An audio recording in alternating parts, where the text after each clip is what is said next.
నమస్తే, welcome to I dream. నా పేరు ప్రసాద్. రక్తదానం ప్రాణదానం. రక్తం కొన్నిసార్లు అవసరం వచ్చినప్పుడు దొరకనప్పుడు ప్రాణాలైపోయే పరిస్థితులు ఈ మధ్యకాలంలో పెరుగుతున్నాయి. బ్లడ్ డోనర్స్ క్లబ్స్ కానీ బ్లడ్ బ్యాంక్స్ కానీ ఉన్నప్పటికీ కూడా రక్తం అనుకోని సమయంలో అందని పరిస్థితి పెరుగుతూ వస్తుంది.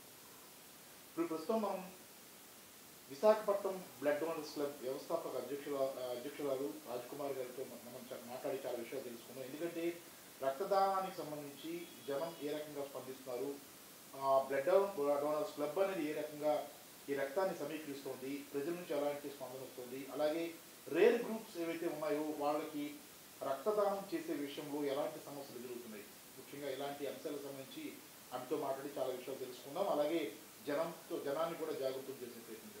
Madam, welcome to I dream. Madam నమస్తే అండి. మేడం, అంటే రక్తం అనగానే అంటే సాధారణంగా చాలా చిన్న విషయం అనుకుంటారు. అవసరం వచ్చినప్పుడు రక్తం కావాల్సి వచ్చినప్పుడు మాత్రం అది చాలా పెద్ద విషయంగా మారుతుంది. మీరు ఈ వ్యవస్థాపక అధ్యక్షురాలుగా ఉన్నారు కదా బ్లడ్ డోనర్స్ క్లబ్, ఎప్పటి నుంచి ఉన్నారు, కానీ ఈ రక్తాన్ని గ్యాదర్ చేసే ఎలా మీరు గ్యాదర్ చేస్తుంటారు?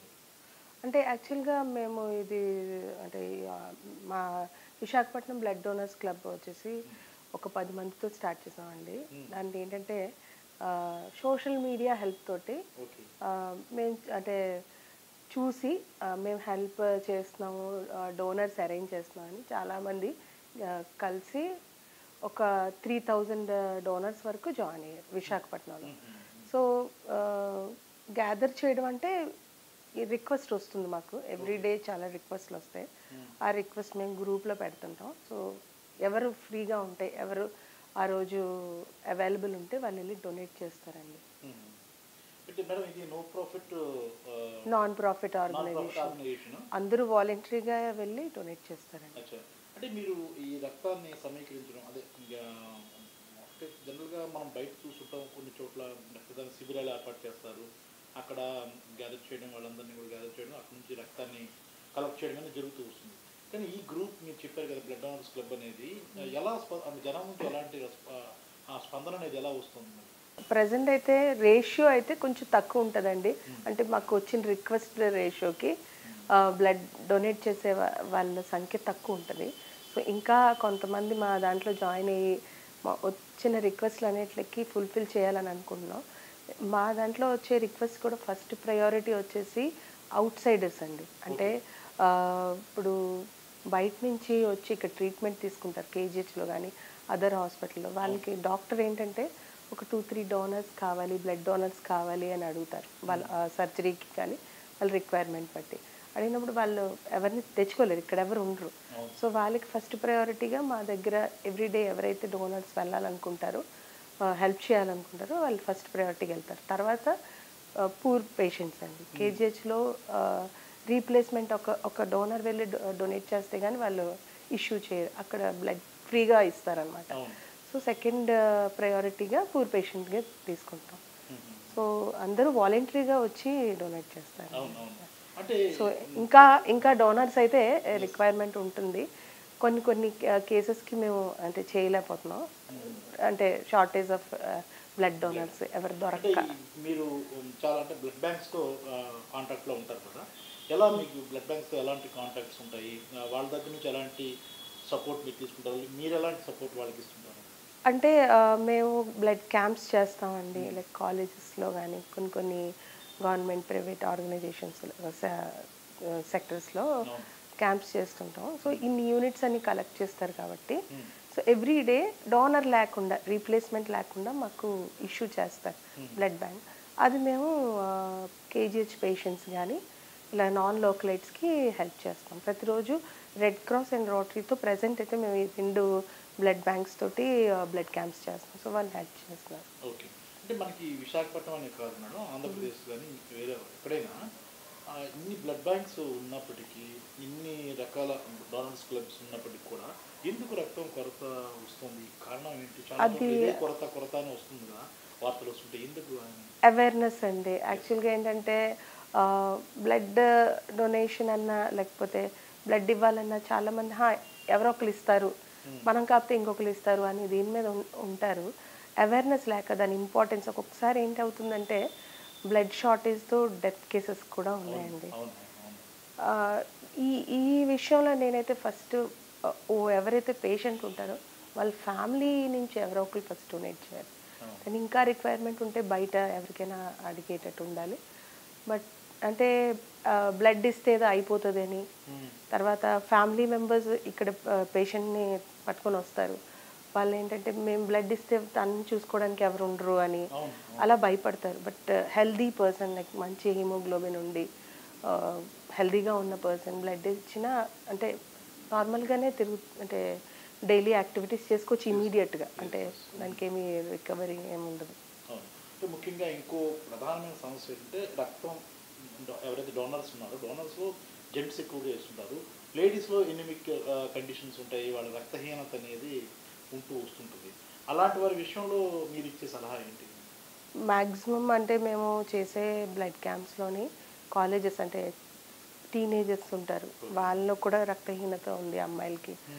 అలాగే ఆఫీస్లోని బయట మ్యాక్సిమం ఏంటంటే ఉమెన్ డొనేట్ చేయలేరండి. చాలా తక్కువ మంది బ్లడ్ డొనేట్ చేయగలరు. దానికి రీజన్ ఎనీమియా ఉమెన్లో ఉంటుంది. సో దీనికి మేము అంటే మా ఆర్గనైజేషన్ నుంచి ఒక ప్రాజెక్ట్గా తీసుకున్నాం. ఏంటంటే ప్రతి స్లమ్స్ని కానీ కాలేజెస్ అన్ని సెక్టర్స్కి వెళ్ళి ఎక్కడైతే ఉమెన్ ఉంటారో వాళ్ళకి మన హిమోగ్లోబిన్ పెంచుకునే అంటే ఏ ఫుడ్ అయితే తినాలో లేకపోతే డైట్ తీసుకోవడం, తర్వాత సప్లిమెంట్స్ ఇస్తూ మళ్ళీ వాళ్ళని ఫాలోఅప్ కూడా చేస్తున్నాం. ఒక 3 months తర్వాత మళ్ళీ టెస్ట్ చేసి వాళ్ళ హిమోగ్లోబిన్ పెరుగుతుందా లేదా అని. అంటే ఒక ఉమెన్కి ఒక నెక్స్ట్ జనరేషన్ని ప్రొడ్యూస్ చేసేది ఒక ఉమెన్. సో ఉమెన్ ఎప్పుడు చాలా హెల్తీగా ఉండాలని, సో దట్ నెక్స్ట్ జనరేషన్స్ కూడా చాలా హెల్తీగా ఉంటాయి. సో ఆ కాన్సెప్ట్లో మేము ఒక 1 year ప్రాజెక్ట్గా ఇది తీసుకున్నాం.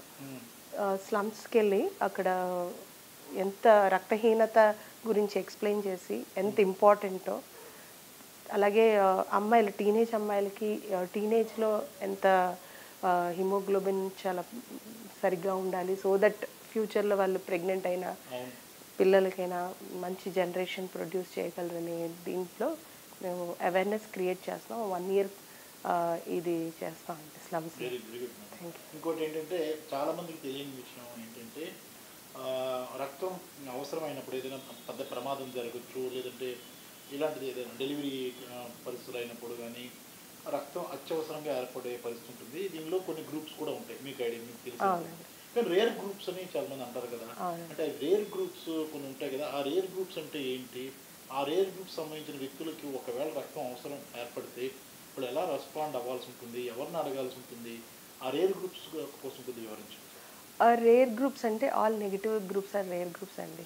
ఇప్పుడు A positive A negative, B negative, అలాగే ఓ నెగిటివ్, ఏబి నెగిటివ్ అన్నీ రేర్ గ్రూప్స్. చాలా అంటే మన పాపులేషన్లో చాలా తక్కువ మంది ఉంటారు. సో ఇలాంటి రేర్ గ్రూప్స్ వాళ్ళకి ఏమైనా ఎమర్జెన్సీ వచ్చినప్పుడు మళ్ళీ రేర్ గ్రూప్స్ వచ్చి హెల్ప్ చేయాల్సి వస్తుంది. అలాంటప్పుడు దొరకరు అనమాట.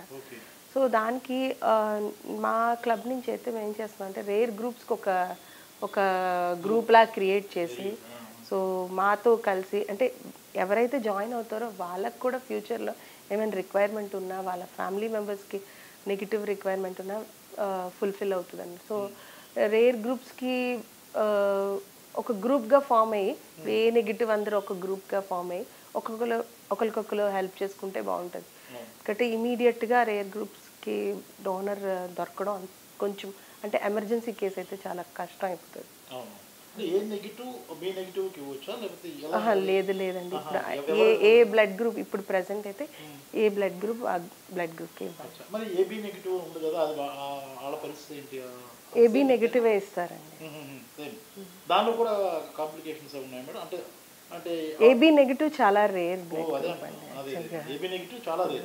అలాంటి వారి సంఖ్య కూడా ఎంత వాళ్ళు ఎలాంటి జాగ్రత్తలు తీసుకోవాలి మేడం? జనరల్గా వాళ్ళు ఏదైనా ఇన్ కేసు మీరు చెప్పినట్లు విశాఖపట్నం కాకుండా వేరే ప్రాంతంలో యాక్సిడెంట్ అవ్వచ్చు, మరి ఇమీడియట్గా వచ్చి ఏబీ నెగిటివ్ అనగానే ఆ గ్రూప్ ఎక్కడ దొరకదు, వాళ్ళ సంఖ్య కూడా తక్కువ అని మీరు చెప్తున్నారు. కాబట్టి అలాంటి వాళ్ళు ఎలా అలర్ట్ అవ్వాలి, ఎలా ఆ రక్తాన్ని సేకరించాలంటే ఏం చేయాలి? అంటే మేమైతే అంటే నెగిటివ్ బ్లడ్ డోనర్స్ రికార్డ్స్ అయితే మెయింటైన్ చేస్తామండి. మా వరకు వస్తే మాత్రం మ్యాక్సిమం అంటే 95% వరకు ఏబీ నెగిటివ్ కానీ నెగిటివ్ గ్రూప్స్కి హెల్ప్ చేస్తాం. ఓకే. బట్ సపోజ్ ఒక కొత్త పర్సన్కి అంటే అది నెగిటివ్ బ్లడ్ డోనర్ కావాలి అన్నప్పుడు ఇది మళ్ళీ ఏంటంటే సొసైటీలో అవేర్నెస్ అండి. ఇలా గ్రూప్స్లో అంటే బ్లడ్ గ్రూప్స్లో చాలామంది ఏంటంటే బ్లడ్ డొనేషన్ గురించి మాట్లాడినా, ఆ తర్వాత బ్లడ్ కావాలని మాట్లాడినా అది పెద్ద చాలా సింపుల్గా తీసుకుంటారు.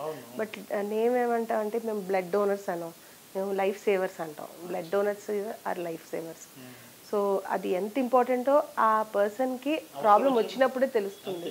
సో నా రిక్వెస్ట్ ఏంటంటే సొసైటీలో మామూలుగా నెగిటివ్ బ్లడ్ డోనర్స్ అంతా ఒక గ్రూప్గా ఫామ్ అవుతాం. సో అలాంటి గ్రూప్స్లో యాడ్ అవుతూ మీరు హెల్ప్ తీసుకొని అవతల వాళ్ళకి కూడా మీ ద్వారా హెల్ప్ తీసుకుంటే ఒక పర్సన్ బ్లడ్ డొనేట్ చేస్తే అందులో కాంపోనెంట్స్ 3 లైఫ్ సేవ్ అవుతుందండి. మేడం, ఫైనల్గా చెప్పండి, ఇప్పుడు రక్తం అనేది చాలా కీలకం అవుతుంది. మీరు చెప్పినట్టు వినడానికి చాలా సున్నితంగా ఉంటుంది, కానీ అవసరం వచ్చినప్పుడు మన కుటుంబానికో మన వ్యక్తులకో అవసరం వచ్చినప్పుడు అది దొరక్క ప్రాణాలు పోయిన సందర్భాలు ఉన్నాయి. దానికోసం పడిగాపులు కాసి రకరకాల ఎక్కడ దొరుకుతుందో అని వెతికే పరిస్థితులు కూడా ఉన్నాయి. ఈ పరిస్థితుల్లో మీకు కన్సల్ట్ చేయాలంటే, ఒక Visakhapatnam blood donors club contact అవ్వాలంటే మీరేమైనా అడ్రస్ కానీ లేదంటే చెప్తారా? నా నంబరేనండి. మ్యాక్సిమం నాకు అంతా కాల్స్లోనే వస్తుంది. అంటే ఇప్పుడు ఇది బ్లడ్ కాబట్టి ఇట్స్ ఎమర్జెన్సీ. సో మెసేజ్ ఇవన్నీ అంటే అది పెద్ద లాంగ్ అయిపోవచ్చు. సో నా కాంటాక్ట్ నెంబర్ 9010037255 అండి. ఎప్పుడైనా కాల్ చేయొచ్చు. ఎప్పుడు కాల్ చేసినా నెగిటివ్ కానీ పాజిటివ్స్ కానీ లైవ్ డోనర్స్ ఎవరికైనా హెల్ప్ చేస్తాం, అరేంజ్ చేస్తాం. ఇది అండ్ ఇదేంటంటే ఇది నా ఒక్కదాన్ని ఇది కాదండి, ఇట్స్ అ టీమ్ వర్క్. అందరూ కలిపి బ్లడ్ ముందుకు వచ్చి వాలంటరీగా డోనర్స్ ఇవ్వడం వల్ల మేము ఇంకొకరి ప్రాణం సేవ్ చేయగలుగుతున్నాను. నా ఒక్క పర్సన్తో 3000 డోనర్స్ ఉన్నారండి వైజాగ్లో. ఇనీషియల్గా వైజాగ్ వరకు చేసేవాళ్ళం. తర్వాత ఇక్కడ వాళ్ళు మాకు రిక్వెస్ట్ హైదరాబాద్ అవన్నీ విజయవాడ రిక్వెస్ట్ అయినా చేస్తున్నారు, అడుగుతున్నారు, అరే వస్తున్నప్పుడు అక్కడ ఎవరైతే మాలాంటి ఆర్గనైజేషన్స్ ఉంటాయో వాళ్ళని పట్టుకొని మేము అక్కడ అరేంజ్ చేస్తాం. హైదరాబాద్ అయితే ఇక్కడికంటే ఫాస్ట్గా డోనర్ని అరేంజ్ చేయగలుగుతున్నాము. ఎక్కువ మంది ఉన్నారు అక్కడ. సో అలాగైతే ఒక 10,000 మంది ఉంటారండి AP and Telangana. Thank you very much madam. Thank you అండి. Thank you. ఇది విన్నాం కదా, చాలా కీలకమైన విషయాన్ని ఈరోజు మనం మాట్లాడాం. ఎందుకంటే రక్తదానం అనేటప్పటికి చిన్న విషయం అయితే కాదు. ఈ రక్తదానం కోసం విశాఖపట్నం బ్లడ్ డోనర్స్ క్లబ్ అనేది పనిచేస్తుంది. దీనికి సంబంధించి ఇప్పటి వరకు 3,000 మంది డోనర్స్ ఉన్నారు, రక్తదాతలు. వారు ప్రాణదాతలుగానే మనం చెప్పాల్సి ఉంటుంది. దీనికి సంబంధించి ప్రస్తుతం రాజ్ కుమార్ గారితో మాట్లాడడం, ఆమె వ్యవస్థాపక అధ్యక్షురాలిగా ఉన్నారు. అసలు ఈ డోనర్స్ క్లబ్ ఏర్పాటుకి అవడే కారణం అప్పటి నుంచి ఇప్పటి వరకు ఎన్నో ప్రాణాలను కాపాడారు. ఎంతోమందికి రక్తదానం చేయడం ద్వారా వారి ప్రాణాలను నింపారు. ఇది ఒక మహా ఉద్యమంలో దీన్ని ముందుకు తీసుకెళ్తున్న పరిస్థితి కనిపిస్తుంది. మీకు